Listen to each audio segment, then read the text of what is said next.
నేను ఛాలెంజ్ చేసి చెప్పా, జగన్ రాడు.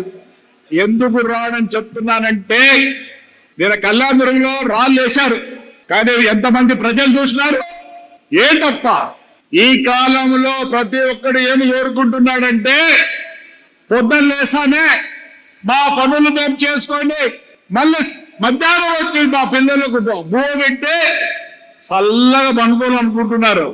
ఇవన్నీ పనికి రావు. బడ్డలి ఫ్రస్ట్రేషన్ లో ఉన్నాడు, రోజులు కార్యం. సో మనం దాని గురించి వదిలిపెట్టండి. ఏమీ చేయలేరు.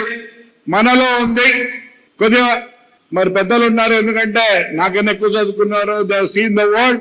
ఆవేశం ఉంది.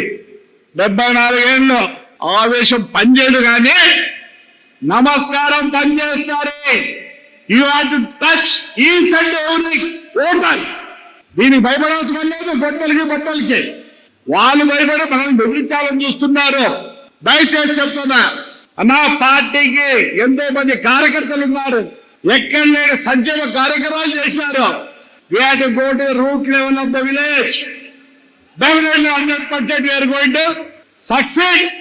మళ్ళీ రేపు ఎలక్షన్ వస్తున్నాయి.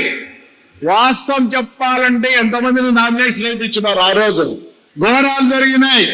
మనం అలాంటి పనులు చేయాల్సిన పనిలో will work, will be the public, will be in them.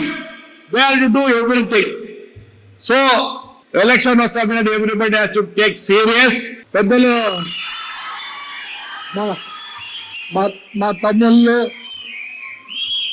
మా కాలువన్న, మీరు కొద్దిగా, ఎందుకంటే the most senior people of this Anantapur.